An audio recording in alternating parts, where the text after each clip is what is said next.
Putin says he wants peace. Zelensky says he wants peace. Trump says the same. But the louder they talk about peace, the further it drifts away. Trump believes he can stop the war. Zelensky promises he's ready for peace. Putin watches in silence because he knows who really decides when it ends. Now everyone's talking about a Budapest meeting, secret talks where Trump and Putin might sit face to face. And guess what? Zelensky isn't invited. While they discuss peace behind closed doors, Ukrainians are being prepared for public works, a new kind of mobilization with shovels instead of rifles. Yes, everyone wants peace, just not the same one. Everyone suddenly wants peace. Putin wants peace, Zelensky wants peace, and Trump wants peace. And each of them says it as if they invented the word itself. But behind the speeches, as always, hides something else: fear, bargaining, and politics.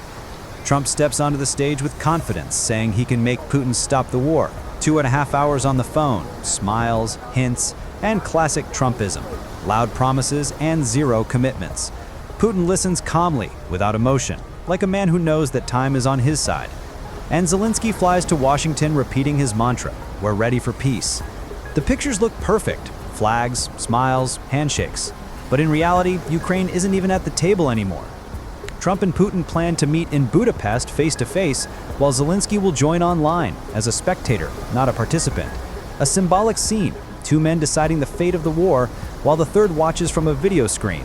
And that's the essence of this new political reality. Everyone wants peace, but on their own terms. Trump wants to be remembered as the man who ended the war. Putin wants a new division of Europe. Zelensky wants to stay in power and keep Western money flowing. Meanwhile, the war goes on. The longer they talk, the higher the price of peace becomes.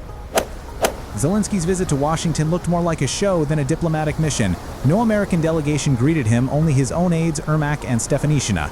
No red carpet, no orchestra, no warm handshake. Just a protocol arrival and forced smiles. Then Trump appears all charm and confidence, while Zelensky looks like a guest at someone else's celebration. The cameras roll, the table is set, but the attention isn't on him. Trump announces he's spoken with Putin and received signals toward peace. Zelensky nods, but his eyes show confusion because this sounds less like negotiation and more like a command. "We're making a deal. You'll just sign it when the time comes." During the press conference, Zelensky repeats what everyone expects to hear: "We want peace." If someone paid him 5 cents for every time he said the word peace, he could probably build another White House. But the more he says it abroad, the less it means at home, because everyone already knows the decisions are made without him. The main intrigue now is the rumored meeting between Trump and Putin in Budapest, not in New York, not in Geneva, in Hungary, where all quiet deals are made far from the cameras.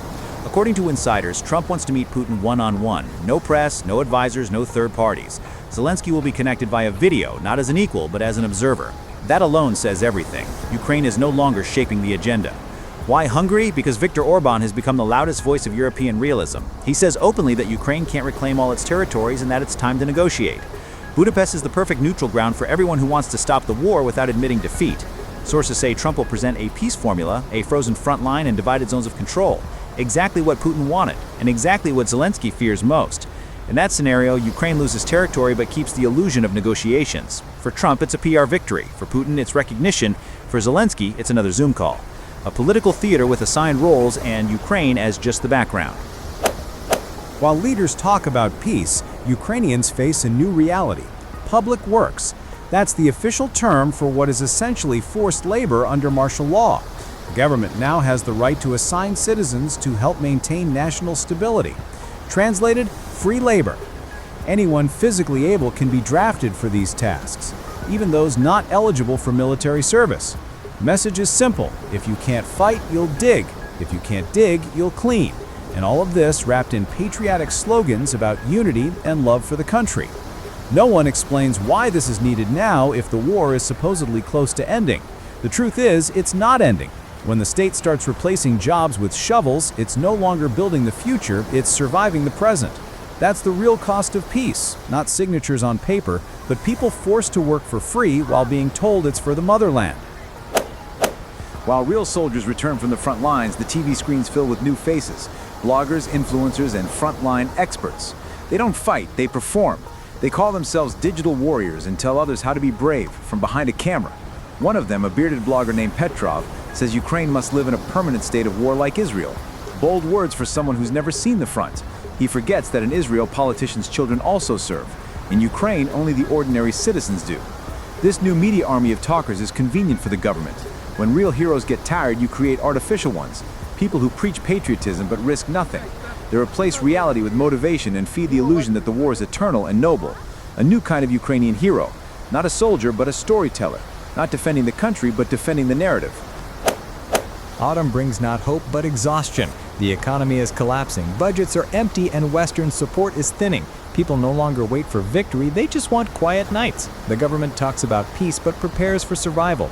Negotiations on paper, mobilization in practice. Those too tired to fight are sent to dig. Those who can't hide and those who speak the truth disappear from the airwaves. Peace has become a product, sold, discussed, promised, but never delivered. Every new statement sounds like an echo of the last one. Even soldiers at the front whisper now, when will it finally end? Maybe it will end one day, but not by the script written in Budapest, because real peace doesn't start in offices, it starts in people's minds. And while governments look for ways to extend the war, ordinary people just dream of silence. This is how we live, between peace on paper and war in reality. Politicians pretend to negotiate, journalists pretend to believe, and ordinary people just try to survive. Every week brings new peace talks, new promises, and the same result. The same pain, the same headlines. So don't trust loud speeches, look at the actions, because today, silence tells the truth louder than words. Subscribe if you're tired of lies and want facts, not slogans. Here, we speak what others are afraid to say. And follow the Telegram channel. You'll find the stories that TV will never show. Take care of yourself, your loved ones, and your sanity. Because peace never comes by itself, it has to be brought back.